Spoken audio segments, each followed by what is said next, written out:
All right, so let's talk through the MDT that we're going to be covering off in Ruby Life Pools today. So to start off, we're going to have an invis skip past this Primal Juggernaut here. Going to go into this triple pool to open up here. On Fortified Weeks, we're going to use Heroism on this one here. We're then going to grab these next 3 packs here. You can split these up if you're worried about kicks on the Chill Weavers or disrupts on the Earth Shapers here with the Tectonic Slam. Do whatever you're comfortable with, but this is kind of how we run it. We then pull this next pack of 3, which is 2 Chill Weavers here. Again, big thing here is the kicks on the Ice Shields all the time. Then there is this padding Primal Juggernaut here that goes up and down. When it gets to the end here though, it kind of curves off to the left. So what we're going to do is we wait for it to get to its padding point here where it starts to veer left. Then you hug the wall and you come around the corner here and you grab the mini boss Dragar here. You fight it in this little patch here. Then we do the first boss Meledrusa. We take the Drakes up to the top. We land up the top here and we come up and we go left. We do Channing Tatum first here with the little Scorchers. We then just work our way around here, one pull at a time. What we don't want to do up here though is the Red Dragon. Now the Red Dragon has 2 flying points. He lands here and he lands over here. You can just stand and wait and it'll go back and forth. So if it's over this side, you can grab these mobs here and you can fight them up on this pillar here. You will not get the dragon. That's exactly what you want to do. If it's landed over here, you just need to wait for it to move. If it lands over here when you finish this pull, you can elect to mount up and run back around this side of the thing rather than standing there and waiting. And then we're just going to kill each of these packs one by one here. You can grab these little Scorchers as well and drag them into this pack if you like. Coming back, we do second boss Blaze Hoof here. Always going around left, never going this way. We're always going left. Don't know why, it just feels comfortable. You'll also never run into the dragon that's over here if by chance the boss happened to go that long with bad media baits or something like that. We then do this triple pull here. So we're pulling the 2 warriors up the top, the 2 warriors down to the bottom into the Tempest Channeler here, the Channeler being the main focus here. Once the Channeler's dead, you can start dragging your warriors up here. These 2 packs here are actually in weird positions on the MDT. In the game, they're like here, and here, and then this main mini boss pack is right here before the boss. So you can do this pack here with the little thunderclouds here, and you can do the next pack, which is this one here, which is about here with these thunderclouds. You always want to clear these thunderclouds off. Someone will probably pull them during the boss, otherwise it's nice for safety. Then we do the mini boss Ravita here, and then we do the main boss at the end here. So let's get into the VOD. Let's cover it off.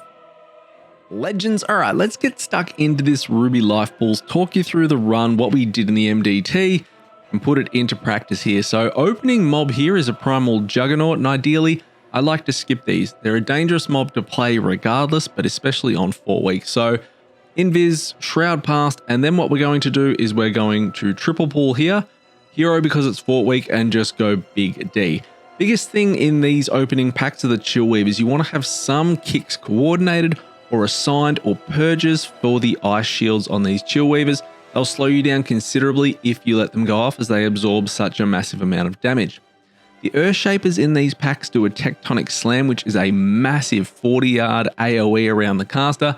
You want to use disrupts to let this go, to not let these go off. You can't kick them, you have to disrupt them. So single grips, A-bomb limbs, incap roars, paralysis, shockwaves, hodges, storm bolts. You get the drift where I'm going there, typhoons. Just make sure the Tectonic Slams don't go off. So we clean that up. Then we're going to pull these 2 in the corner. I actually miss a pull on this next one, I think, because we're just cleaning up these Spitefuls. So I want to grab these 2 in the corner, which is the Earth Shaper and the Terra Sentry. And then I grab this Chill Weaver, the double Terra Sentries. I was also supposed to grab the other Chill Weaver and the 3 Whelps. So you can see that Ice Shield just going off there, just getting a kick on it. Was a little bit late. These Chill Weavers will also cast Ice Bolts. Any spare kicks you've got, dedicate them to kicking the Ice Bolts, but make sure that you've always got something for the shield and that you've always got a displace for the Tectonic Slam. Now, Tectonic Slam's about to go off. It just went off. Huge hit of damage and Shim ended up dying. So the damage from that, unless you are topped, will likely kill you. I think every single one of us just missed it. I certainly missed it. I had 1 charger grip there that I could have gripped off. I probably assume we would have had other things as well, so really pay attention to that. Can get really hectic in focusing on the Chill Weavers, but those Tectonic Slams can't go off. The other mobs in this, the Terra Sentries, they'll be throwing rocks. They're those big brown swirls that you can see on the ground. Nice and easy to dodge. Just don't get hit by them. If you do get hit by them, you will be knocked back. Just be careful that you don't get knocked back into anything. Obviously, you don't want to get knocked back into. So we ended up pulling that extra Chill Weaver and the 3 whelps into that pack just late. If you don't have the kicks to manage it too, you can also always just chain stuff in slower. I'm going to grab these next 2 Chill Weavers and the Earthshaper, and I'm going to bring them back. Now, the reason we're bringing them back is we're going to skip the next Primal Juggernaut as well, because we're not fighting any in this route. They are a really dangerous mob. Like, if somebody just doesn't see the swirl or something like that, they can die. We skipped the first one, so if you end up skipping the first one and then someone dies, they either need Invis to be able to get back, or, you know, to be able to prowl or shroud through. If your group wipes, you don't have pots, you're going to have to kill it anyway. So you want to play this as safe as you possibly can. If you're not comfortable with it as well, you can always kill it. So the Juggernaut is at the end of its pack at the pat at the moment. We're going to wait for it to turn around, and then we're going to hug the wall and we're going to follow it. When it gets to the end of its pathing, it veers off left. So we're going to move up here to the wall. We're going to wait a little bit, and you can see it starts to veer left. And then we're going to go and grab the mini boss Dargar. And we end up getting these 3 whelps, which we didn't actually need these 3 whelps. I thought we did, but we absolutely do not need on the route. But anyway, we grab the little whelps. They stack the Primal Chill debuff on you, but they won't be alive long enough for it to really become a problem. Dargar's your big focus. Dargar's got 2 abilities, Steel Barrage, which is your tank buster, and a Blazing Rush. Now, Steel Barrage is the tank buster. It's 7 hits over 3 seconds, so it hurts. Each hit that you don't parry or dodge will spawn these little fire circles on the ground that you and your group need to dodge. Make sure you've got cooldowns ready for Steel Barrage. As I said, 7 hits, 3 seconds. It does hurt, especially on fort. The Blazing Rush, he'll just turn around, select a random player, and yeet off towards them for 20 yards. Be sure that you don't have anyone pointing this to go into the boss. If you are comfortable with it, a huge time saver would be to drag Dargar into the first boss. He hurts, so you would have to be well and truly comfortable with what you're doing, but it would be a giant time saver to be able to drag Dargar into Maladrusa, even if you're taking it in, you know, after one of the Steel Barrages is finished, so you don't have that opening damage. It's well worth doing if you're comfortable. So once Dargar's down, we're into the first boss, Maladrusa. Abilities-wise, Hail Bomb. So these are little ice swirls that will get created under your group's feet. I like to stack on the edge of the pedals, have the group stack. When all the Hail Bombs spawn, you can see the little swirls there. Move to the next pedal. Go anti-clockwise or clockwise, whichever direction floats your boat. I go clockwise in this one. You can go the other way. You do you, boo. Every 20 seconds, Maladrusa will cast Chill Storm, and this creates that big zone on the floor that you just saw. Big pulsing circle, and it sucks everyone into it. If you get hit by that, it gives you stacks of Primal Chill and explodes massive frost damage on you. If you reach 8 seconds of Primal Chill, you become frozen. Now, every minute, Maladrusa will hatch eggs, and this spawns infused whelps, and they stack Primal Chill on you as well, but they'll get cleaved down quick enough so you shouldn't have any issues with that. After the eggs have hatched and the whelps coming in, she'll start casting Frost Overload, which is a massive shield that you have to break through, and then you have to interrupt her. While the shield is up, she'll be pulsing damage. You'll also be gaining stacks of Primal Chill through that as well. The good thing with this pedal strategy too is every time Chill Storm comes up, which you can see pulsing off at the moment, the person who's got that can just run it off into the middle. They don't have to yeet out very far. The middle of the flower is all good. So that is pretty much it. This is a really nice way to do this boss. She'll also be casting Frigid Shard, which is pretty hefty frost damage on your tank as well. So as the tank, just be aware of that, but always have something to be able to try and pick up these whelps, and always be cleaving off the boss to melt down this shield as quick as you can on the Frost Overload and get a kick off just to try and save your healing having to go through this much damage. And obviously you don't want those Primal Chill stacks to build up too far, but you can see we've got 2 stacks on us, 8's where you get frozen. You got a fair bit of leeway. So that is it for that. We're going to skip to the end. We're going to take a Drake up to the top where the worst part of this dungeon easily begins. Okay, so Maladrusa's dead. We've jumped on a Drake. We've gone all the way up to the top of the Ruby Love Shrine here.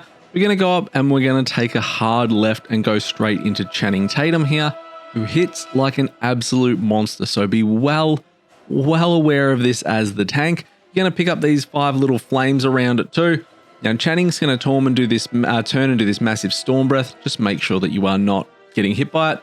Channing's also going to cast a Thunderjaw. Now Thunderjaw is a double hit. It is a twofer with a knockback. The first hit is a big physical damage slap. The second component is a large nature damage hit, and then you'll get knocked back. Now DKs, you can use Death's Advance on it. AMS is fantastic for the second component to the hit. You just want to make sure you have something lined up for this hit. You can position your back to a wall as well so you don't get punted far. The biggest thing is that you just don't get punted into the other mobs who are playing around the ring, and no one dies in the Storm Breath, and that is realistically about it. But always have something for the Thunderjaw. Do not underestimate the Thunderjaw. Absolutely owns and hurts very bad. Now, next as we move off through this upper ring, take things slow, okay? You do not need to be MDI hero up here in any stretch of the imagination. Just play it clean, one pack at a time. So we're pulling these 2 Cinder Weavers here and the Destroyer. There's a pat that moves back and forth between the next 2 packs. We don't want them. One pack at a time is fine up here. Now the Blazing Destroyers every 10 to 12 seconds will cast Living Bomb. After 5 seconds, it detonates. It's the orange circle that you'll see around players that we were running in before. Here's one right now on Cream. Now with this, it detonates and knocks up any enemy or player in a 6-yard radius and knocks them up into the air and disrupts them. So you can use this on the casters in the group to deal some extra damage and knock them off their cars. As the tank, just position yourself out of the circle. The Cinder Weavers are the right annoying twats up here. They cast Cinder Bolts at random targets and they hurt. They will kill people. Make sure you have kicks sorted out for them. They'll also cast Burning Ambition, which you can't interrupt, you can displace. This increases their haste by 50%, which is bad, but it increases the damage they take by 25%, which is good. If you can man these kicks, it's fine to let it go off. Now the Flame Dancers in these pat here, which is a new mob that we haven't encountered up here yet, they'll cast Flame Dance. Pretty original, isn't it? This causes them to radiate fire damage to random targets. You can't interrupt it, but you can displace it. So as soon as you see Flame Dance going off, as a DK for example, step back, single grip it off. In-cap roars, blinding light, hodges, storm bolts, intimidating shouts, all that kind of stuff. Just make sure you stop Flame Dance. Just don't stand there and let it go. So that is it. That is every single mob that you're going to encounter up here. And you just move your way around one mob at a time, killing them. Blazing Glory will also go off at the end there, which you saw. You can just purge that if you've got a Shaman, DH, things like that. Just purge the shield off them and they'll dissipate straight away. Otherwise, just run away and don't stand in the little swirls.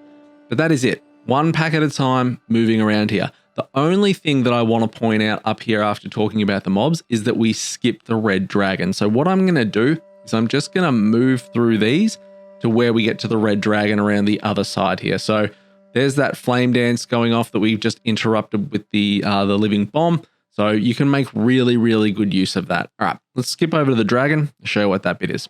Okay, so we're up the top here and you can see the Red Dragon is flying around. So we're just like halfway around the ring right now. We don't want to pull that Red Dragon, okay? Red Dragon bad, Red Dragon waste of time.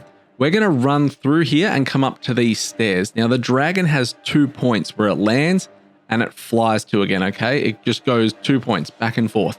If you stand on these stairs in between it, a halfway point between those 2 points, you won't pull the Dragon. You can just stand up here. Everything is the same. Kicking the Cinder Bolts.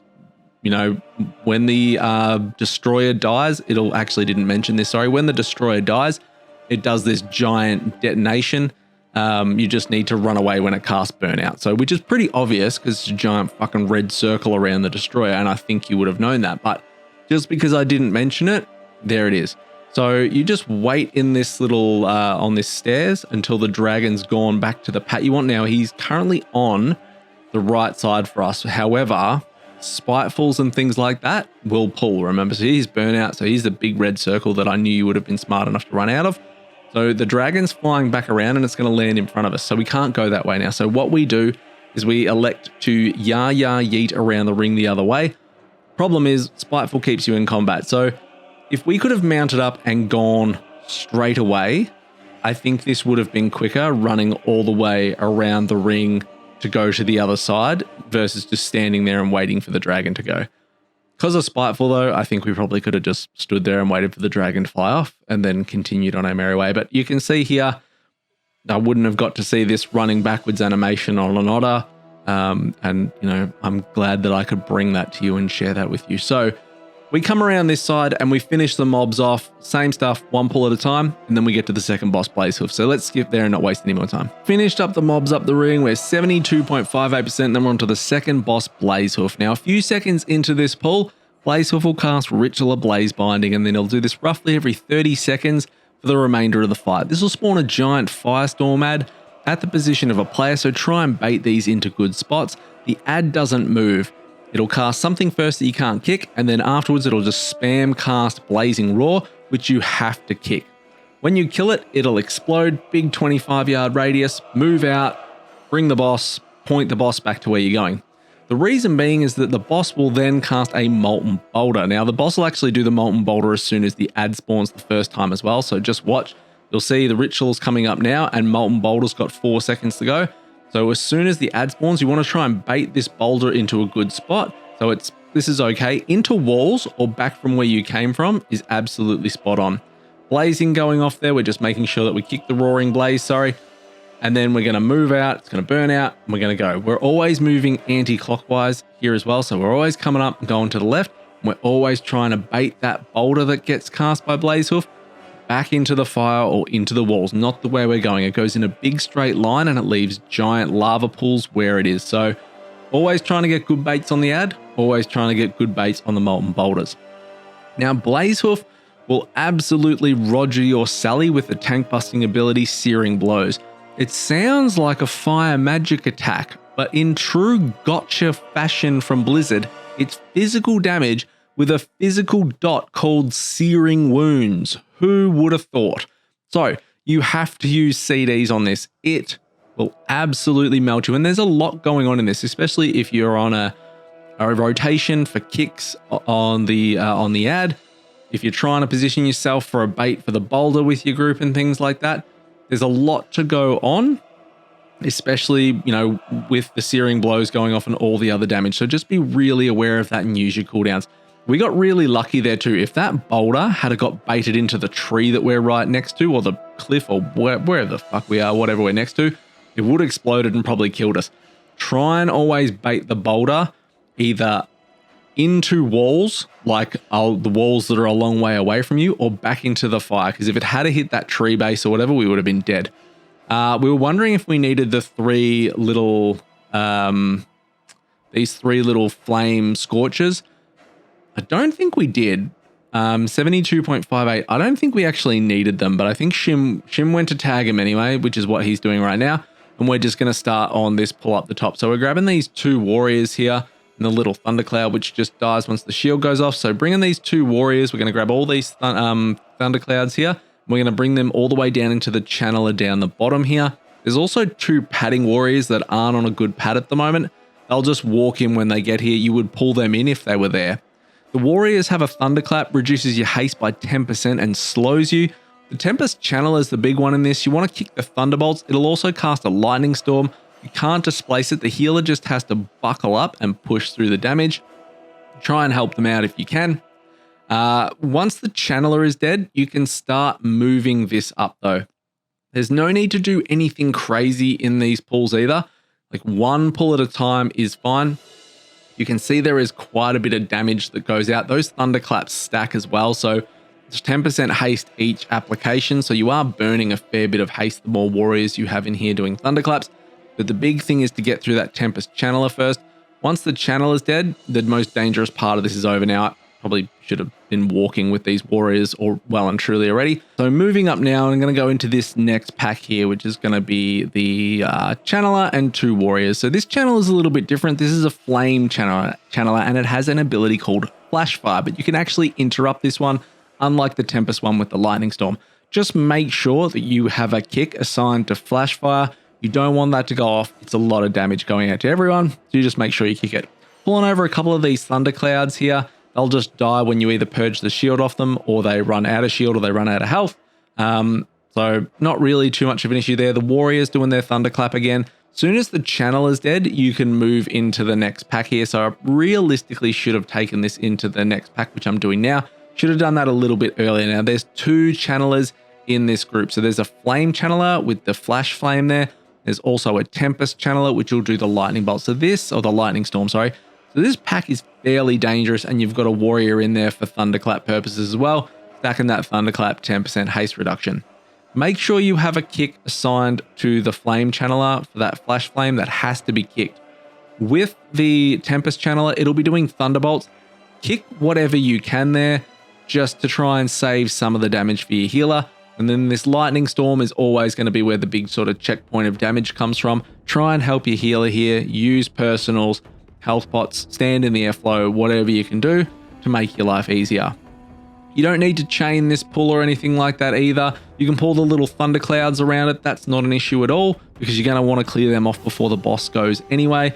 But just finish that pack and then move into the final mini boss Provider here. Now, Provider here is like it's a fairly nasty mini boss to have just before the final boss in this dungeon. So she'll cast Tempest Storm Shield, and this is a big ass magic barrier that you have to damage through the shield. And if you don't, it'll actually explode and likely wipe your group on high enough keys. So you want to absolutely murder everything. She'll also cast Shock Blast, you want to kick these, and a Lightning Storm that pulses for a whole heap of damage. She'll summon all these little primals that are going off right now, and here comes Tempest Storm Slash. So it's a wind-up cast, and then it's a channel down from 8 seconds. And you can see she'll actually absorb all the shields from the little adds that she's spawned, and those absorptions will go onto her. You have to break them. If you don't break it before that channel, that 8-second countdown finishes, you'll explode. You'll likely die, as I said. So you just want to flat out commit murder to everything in this pack.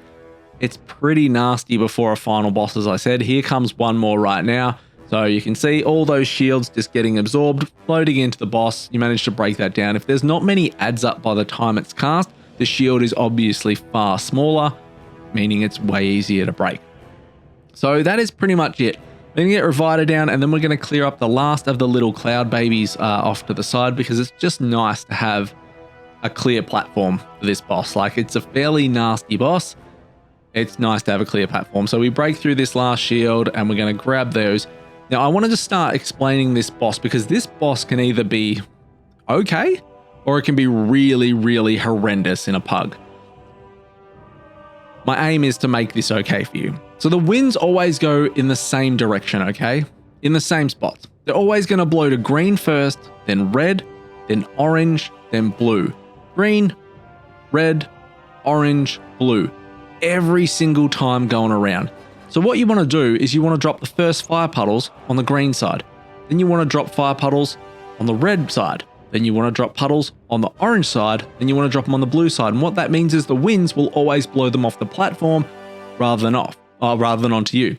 Now, as the tank, grab the boss, and you're going to bring it up the back here between these two statues. And the reason being is the dragon is going to follow, and you want your whole group to be committing murder on the dragon, okay? The dragon is the absolute target here.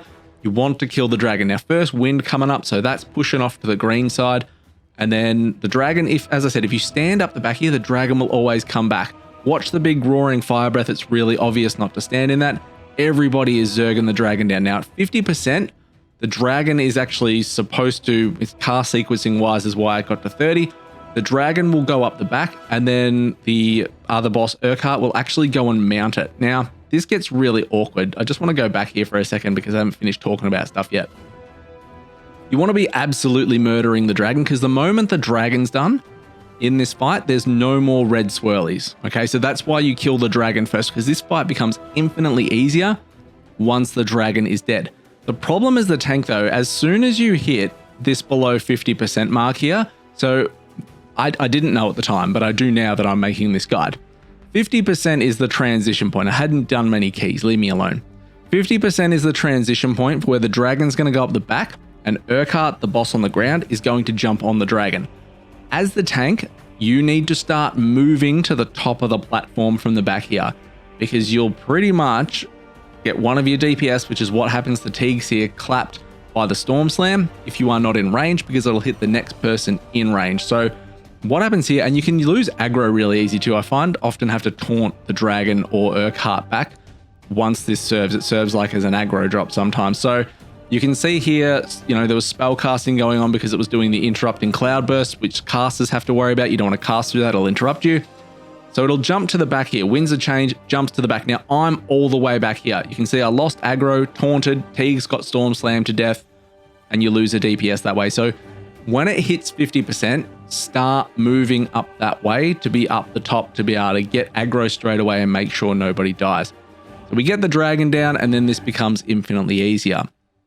Now as the tank here, big thing for you is Storm Slam. It's a huge upfront physical damage hit and nature damage as well, so it's a twofer. It leaves a debuff on you that increases your nature damage taken by 100%, and it stacks. You can AMS the debuff, which means you won't get it. So if you AMS when Storm Slash is being cast, you won't get the debuff. Your healer can also dispel it as well. You want this to happen, otherwise you will likely die. Another thing that's really important as well is these little fire puddles on the ground. Don't go running into them.